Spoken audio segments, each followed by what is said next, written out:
He's one of the wealthiest people on the planet. Mike Bloomberg, with a self-made worth of $60 billion, founder of the financial information and media company that bears his name. Elected as New York City mayor just months after 9/11 and dealing with the aftermath, one of Bloomberg's top priorities was public health, successfully banning smoking in bars and restaurants.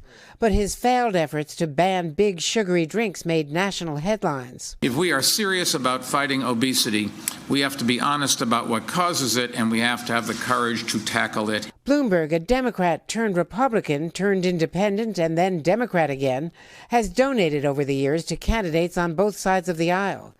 On his campaign site, pledging to give away much of his fortune during his lifetime. In recent years, championing causes like climate change and gun safety.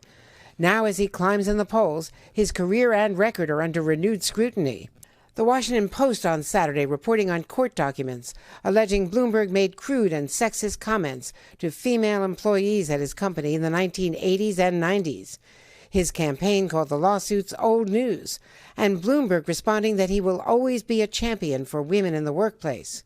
And his campaign released this video featuring women who worked for Bloomberg praising him.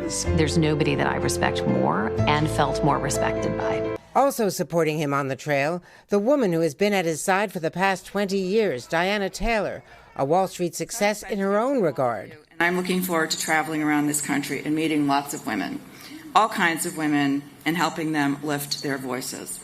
Bloomberg also facing criticism over his controversial New York police policy of stop and frisk, which disproportionately targeted minorities. Seeking to blunt the fallout, Bloomberg apologized at an African-American church only days before announcing his candidacy for president. I was wrong, and I'm sorry.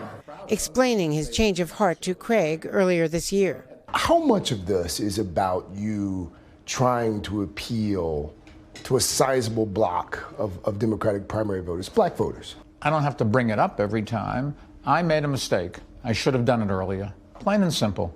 As mayor for 3 terms, Bloomberg also got the SNL treatment. And it's very, very funny, Steve. As you can see, I'm really laughing right now. Bloomberg hoping to recast himself as a guy who can bring the fight while also being able to crack a joke. You've all heard the slogan, Mike will get it done, and if you haven't, I've been spending an awful lot of money to get it out of. That spending includes more than $1 million a day on Facebook and pushing viral ads like this one, taking on President Trump. Go home to mommy. Go home. Bye. What, are you gonna cry? The billionaire businessman betting his money and his record will help him win the White House.